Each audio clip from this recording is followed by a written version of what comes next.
Chers amis, je viens de rencontrer pour vous un musicien d'un talent inouï. Il s'appelle Vincent Leterme et je pense que son palmarès va plutôt vous étonner. A tout de suite.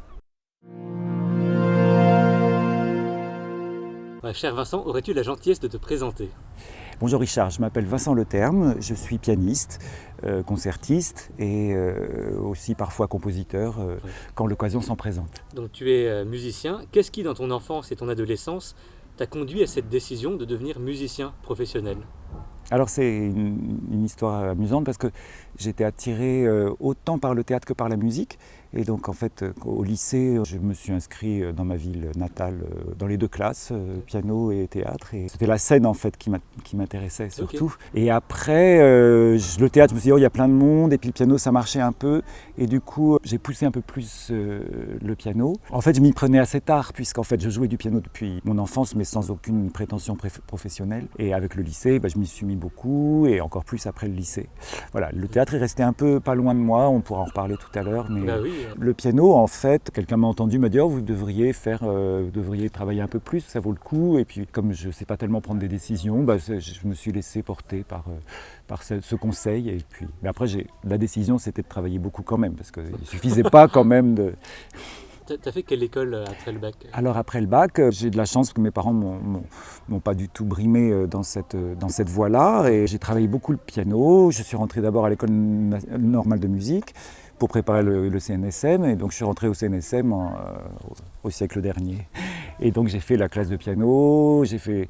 À l'époque, on avait des prix de piano, musique de chambre. Après, j'ai fait la classe d'accompagnement. Et donc j'ai passé quelques années au CNSM.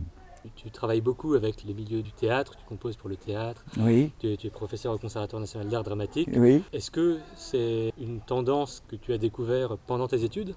Comme je te le disais tout à l'heure, c'était déjà un peu quelque part dans ma tête. Oui. Quand j'étais étudiant au Conservatoire de musique, oui. Un copain m'avait proposé d'accompagner les cours de chant du Conservatoire d'art dramatique. Ça veut dire que je pense être le plus ancien membre du Conservatoire d'art dramatique, puisque même si après mon prix de piano, c'était 89, je suis parti, j'ai arrêté ça, j'étais officiellement plus étudiant, j'avais des contrats, des choses, oui. Et donc j'ai travaillé quelques années dans les concerts, les spectacles, et puis je suis revenu au Conservatoire d'art dramatique quand Marcel Bozonnet a été nommé. Je venais de travailler 6 mois avec Peter Brook. C'était en quelle année? C'est pas indiscret ça? C'était, je pense, 94. J'avais un réel intérêt pour ça, en plus de toute façon un intérêt global sur la transmission, quelle qu'elle soit. J'aime beaucoup l'enseignement, c'est vraiment l'enseignement et la transmission. C'est vraiment une des parties importantes de ma pratique. Et ce, depuis le début? Oui, même pas, tout de suite. Oui, c'est fou, en fait, avec 15-16 ans, j'ai tout de suite commencé à donner des cours de piano et tout ça, de solfège, enfin, même sans savoir comment on fait, mais ça m'a tout de suite passionné, l'enseignement. D'accord, oui. Concrètement, sur ton année, oui. Quels sont tes principaux engagements, ceux qui reviennent ces derniers temps? Les choses qui sont récurrentes, tu veux dire, oui, ces derniers temps, parce qu'effectivement, il faut dire ces derniers temps, parce que ça évolue forcément, bien il y a sûr. Des choses, je fais, et d'ailleurs je pense que c'est une joie, je fais des choses maintenant qu'il y a 20 ans, on m'aurait dit que je les faisais, je n'aurais pas cru. Enfin voilà, c'est aussi ce plaisir-là qu'on a dans nos métiers d'être brinque-ballé. Le plaisir aussi d'apprendre tout le temps. Enfin, moi, c'est une des choses que j'ai envie de dire toujours aux jeunes, c'est génial, on apprend tout le temps.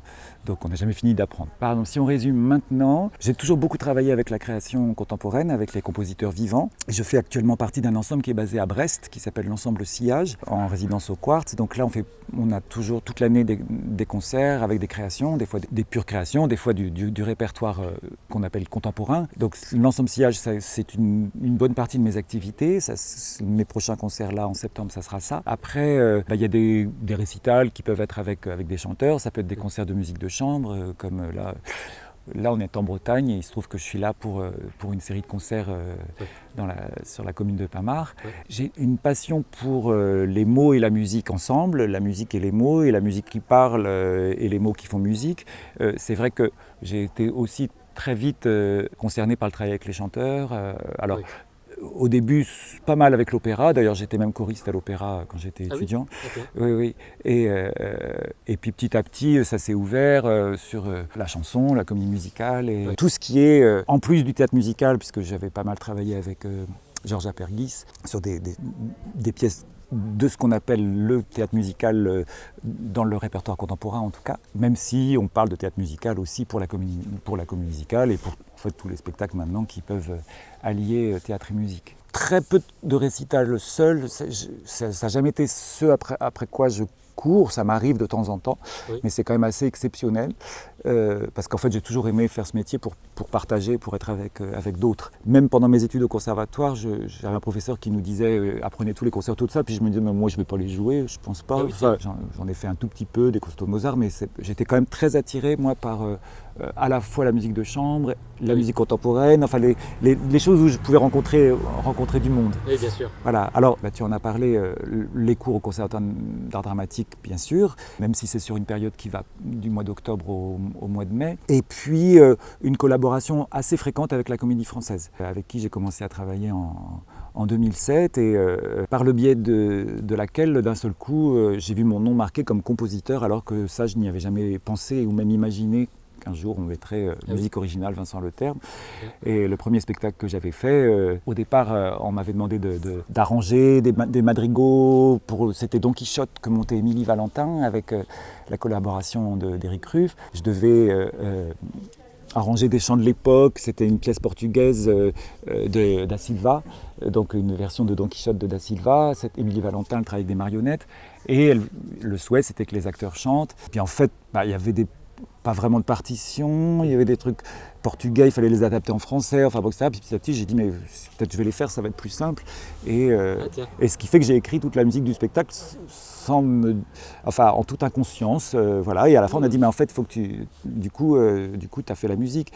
Et du coup, j'ai vu mon nom marqué musique originale. Et voilà. Et après, donc c'est par là que c'est venu. Étonnamment, et sans que je le recherche particulièrement, sur le coup ça m'a paru plus simple. Et, voilà. Et après j'y ai pris goût, parce qu'en fait comme compositeur, je mets toujours ça quand je fais compositeur, parce que je continue à ne pas me considérer comme un compositeur, c'est-à-dire qu'en fait je pense pas, je me réveille pas le matin en disant je vais écrire, j'ai une symphonie en tête, ou j'aime bien qu'il y ait une situation, donc le théâtre m'aide. Ah, oui. J'ai écrit aussi quelques chansons, mais parce que, notamment sur des textes de Death Note et tout ça, parce que pareil, mais à chaque fois c'est une demande en fait aussi. Et à la fois il faut qu'on me le demande, faut qu'on me le demande, parce que sinon je ne vois pas pourquoi moi ça serait plus intéressant que quelqu'un d'autre. Parce que tu voudrais dire que les gens qui essaient d'être compositeurs et uniquement compositeurs, c'est peut-être un état d'esprit où on doit être complètement proactif et savoir dépasser la demande, c'est ça que tu veux dire ? Oui, d'abord c'est un vrai souhait, c'est une vraie vocation qui n'a jamais été la mienne. C'est aussi que moi je n'ai pas même d'inspiration pour la musique instrumentale pure comme ça. Voilà. Alors qu'en fait, en improvisant, des fois il y a des choses que j'aime bien, et voilà. Alors aussi, il faut dire que, ayant beaucoup côtoyé la composition sérieuse, puisque je joue beaucoup de répertoires de compositeurs jeunes et moins jeunes, j'ai une haute idée de ce que c'est vraiment la composition et le métier que ça représente. Moi, c'est un métier que je n'ai pas, donc je continue toujours à bricoler un peu. Voilà. C'est ce que je dis toujours. Est-ce que les grands compositeurs, c'était pas des gens qui bricolaient justement aussi ? Oui, mais il y a une technique quand même. Il y a une technique que je ne prétends pas avoir. C'est-à-dire, je ne sais pas orchestrer. Alors en plus de ça, je suis un peu terriblement rétro, parce que je ne sais même pas faire une partition sur... je continue à écrire les partitions à la main. Avec certains de mes collègues, c'est une plaisanterie même, parce que j'écris. Alors j'adore écrire, alors ça ne me dérange pas. Mais j'écris à la main, toujours, les arrangements, les trucs. Donc même ça, je ne sais pas le faire. On ne me parle pas de toutes les choses merveilleuses qu'on peut faire avec les ordis et tout ça, où je suis quand même extrêmement dépassé. Donc, tu vois, ça fait quand même pas mal de choses que je ne sais pas faire pour pouvoir prétendre être totalement compositeur. Je comprends, oui. Mais ça n'exclut pas la création quand même, bien sûr. Et par conséquent, est-ce que tu dirais que tes envies, tes goûts ont évolué au cours de ta carrière ? Je ne suis pas sûr que mes goûts aient vraiment évolué, mais ils se sont dessinés en fait. Tu sais, la carrière, moi, d'abord, j'ai jamais vraiment pensé à une carrière particulièrement, parce que je me suis toujours laissé un petit peu emmener par les vagues. On est au bord de la mer, c'est peut-être pour ça que je parle des vagues, mais c'est quand même pas que ça. C'est les événements qui t'emmènent d'un endroit à l'autre, et puis les rencontres qu'on fait sur un spectacle ou un concert. Oui, il faut être disponible pour les opportunités. Je trouve. C'est même très important. Enfin, il y a des choses dont j'ai moins peur, des choses dont j'ai encore plus peur. Par exemple, comme j'ai eu une éducation pianistique très classique, puisque j'ai fait le conservatoire, j'ai fait tout ça, et qu'en plus je payais ma culpabilité de commencer tard, j'étais vraiment très appliqué pour rattraper mon retard de technique, de tout ça, que je n'ai pas tout à fait rattrapé, mais bon, j'ai fait de mon mieux. Et du coup, pendant longtemps, j'étais très inhibé avec l'improvisation, voilà, parce que c'était pas du tout ce qu'on nous apprenait au conservatoire. Pas du tout. À l'époque, je pense que ça a changé, mais je vous parle d'un temps que les moins de 20 ans ne peuvent pas connaître. Donc par exemple, ça c'est une chose que maintenant j'aime, tu vois, pour accompagner des chansons et tout ça. Au contraire, je préfère ne surtout pas avoir de partition. Il y a 30 ans, je le faisais pas, par exemple. Est-ce qu'il y a des choses que tu as maintenant envie de faire particulièrement et que tu n'as pas encore fait ou pas beaucoup? Quand j'étais... je parle beaucoup de moi, je suis désolé, mais en même temps, c'est à moi que tu poses la question. Voilà. Quand j'étais choriste au Théâtre d'Angers, le chef, comme j'étais plutôt bon musicien, il m'avait proposé de faire des phrases solo dans Manon de Massenet. En improvisation? Pas du tout, non, c'était, tu vois, entre guillemets un petit rôle, quoi, si tu veux. Et à cet âge-là, à 20 ans, c'était juste impensable pour moi d'aller chanter sur scène. Tu vois, autant en chœur, tu vois, alors que maintenant j'adore ça, en fait. Ouais. Voilà, donc c'est aussi une chose que maintenant je fais très très très volontiers. Je ne sais pas si je le fais bien, mais en tout cas je le fais très volontiers, et dans les spectacles et dans les récitals. Enfin, j'avoue que j'y prends de plus en plus goût. Donc voilà, ça c'est peut-être une chose qui a un petit peu évolué. Et après, pour l'instant, et je sais pas, d'abord, toute ma vie, j'aurais un regret de ne pas être aussi bon pianiste que je le voudrais, enfin je veux dire au niveau technique, mais c'est pas grave, on s'habitue.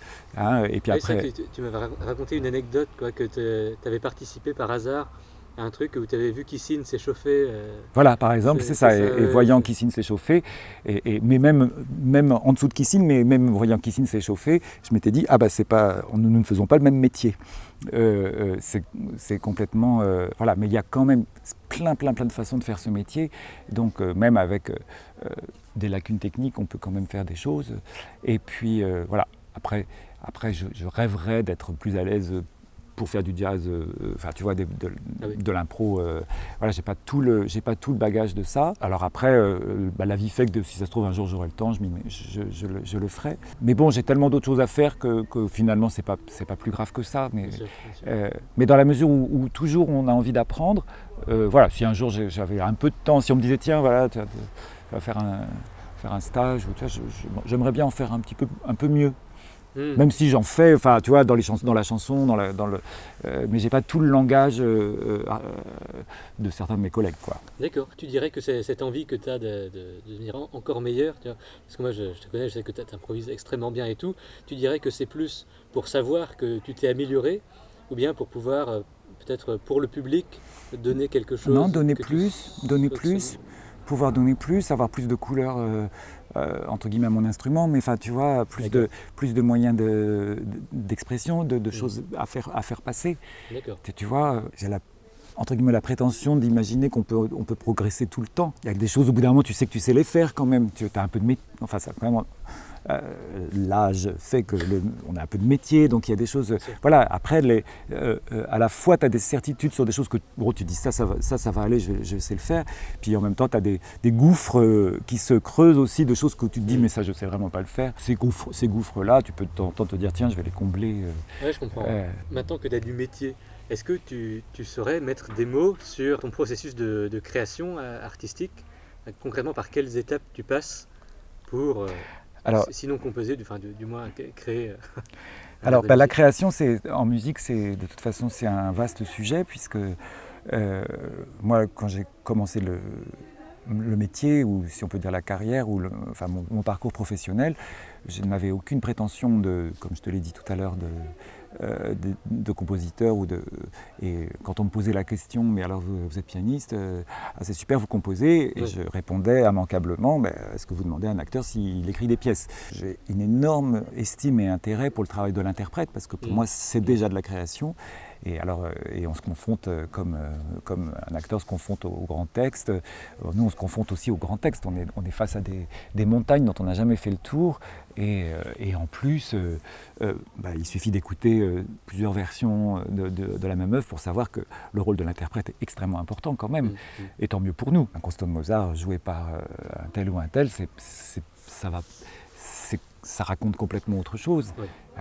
C'est une autre voix qui parle. Alors, n'en parlons pas pour le chant, bien sûr. Donc, ce processus-là du travail de l'interprète, en tout cas, le but, c'est que ça devienne de la création. Oui, d'accord. Tu vois, même si, et Dieu sait que il y a un côté artisanal de la répétition. On répète beaucoup, et notamment des fois pour les pièces contemporaines. En plus, moi qui ne suis pas très fort, je suis obligé de répéter beaucoup, je répète. Donc des fois, ce n'est pas de la création, des fois c'est du bureau même. Tu vois, tu dis, bon voilà, je vais faire mes 2 heures de pour que ça rentre. Et on est un petit peu obligé. C'est répéter, et puis c'est aussi entretenir physiquement quand même. Là, hier, j'avais pas fait beaucoup de piano ces derniers jours parce que j'étais sur un spectacle où je ne devais pas jouer de piano. Ah bon? Voilà, et là, il y a, en tout cas pas du piano. Et là, en répétant Shostakovich qu'on joue demain, je me disais, waouh, c'est un peu. Il suffit de quelques jours.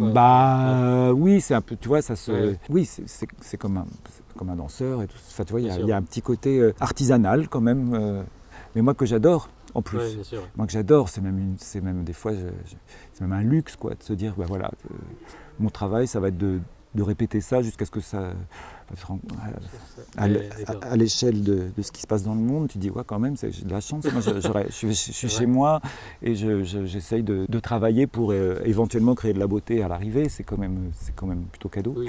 C'est quand même plutôt cadeau, même si c'est de l'angoisse, des doutes, ça évidemment. Ouais. Après, le processus, tu parles de processus de la création, pour ce qui est de la composition, puisque là d'un seul coup, peut-être encore plus dans le sujet, comme je te l'ai dit tout à l'heure, en fait, voilà, moi j'aime bien qu'on me donne des contraintes, qu'on me dise voilà c'est ça, ou je lis le texte de la pièce, et puis tu vois, j'essaie de. Après je rêve, un peu comme tu ferais une musique de film, enfin tu vois, j'aime bien imaginer, tu vois, lire le texte, voir ce que ça me raconte.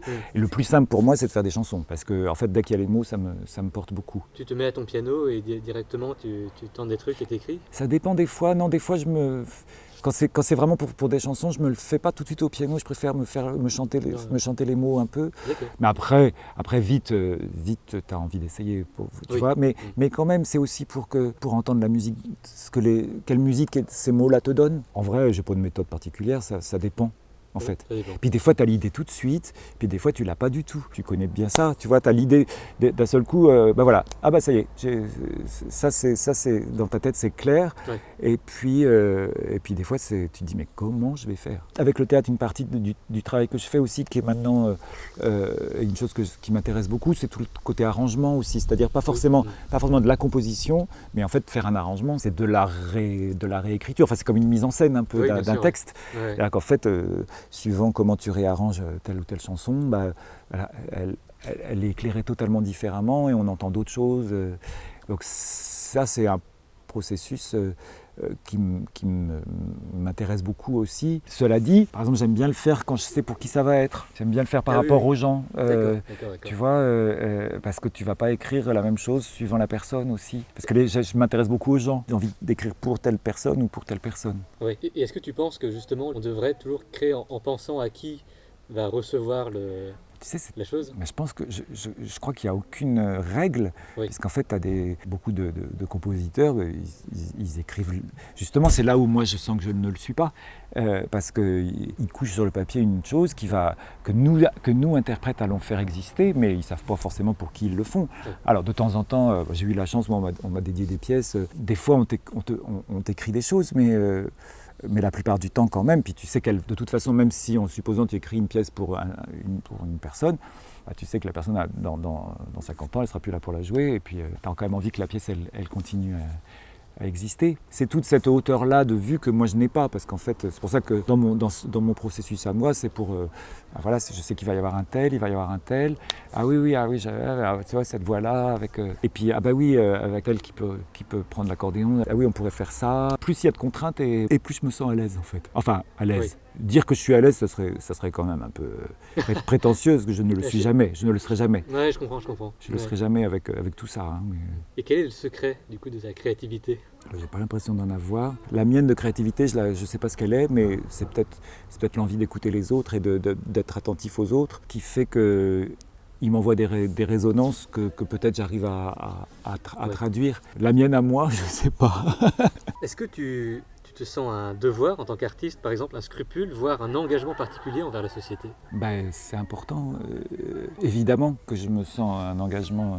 On est très tenté quand on voit le monde, comment il vit, d'être utile, de servir. Même si je m'engage indépendamment de la musique sur des choses de bénévolat et tout ça, qui ne sont pas le sujet de notre dans la pratique artistique, ce qui me paraît utile, c'est de défendre l'art, c'est d'aller vers les publics qui n'y ont pas accès, et la jeunesse, plus que tout, parce que je me dis que il faut que tout ça existe longtemps. Donc je suis très impliqué, sensible à tout ce qui est transmission, et aller le plus possible dans des endroits où il n'y a pas, m'intéresse beaucoup plus, j'allais dire, d'aller dans un village, jouer à la salle des fêtes.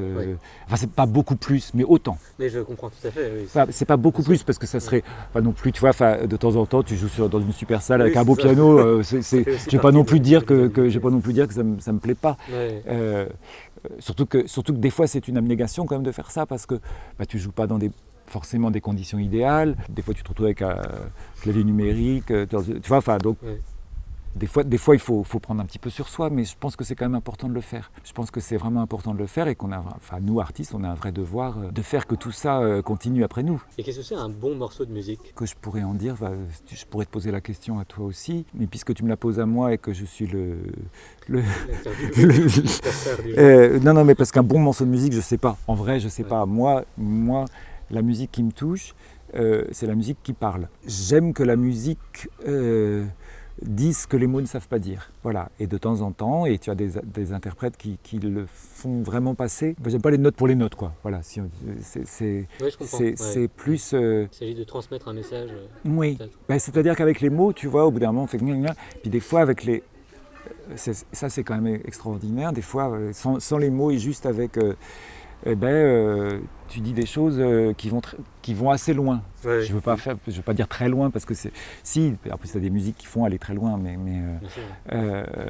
mais de temps en temps, pour des situations graves, pour des pertes d'être cher et tout ça, la musique, c'est juste, pour moi, le seul moyen de faire, de dire ce qui me semble qu'il faut dire. Quel conseil donnerais-tu à un jeune musicien qui vient d'entrer en école de musique pour se professionnaliser ? Si c'est des conseils par rapport à ma pratique à moi, je dirais qu'il faut absolument développer l'ouverture et multiplier les expériences, ne pas se cantonner dans une seule branche, parce que c'est le meilleur moyen d'avoir des déceptions. Donc c'est vrai, je trouve qu'on a...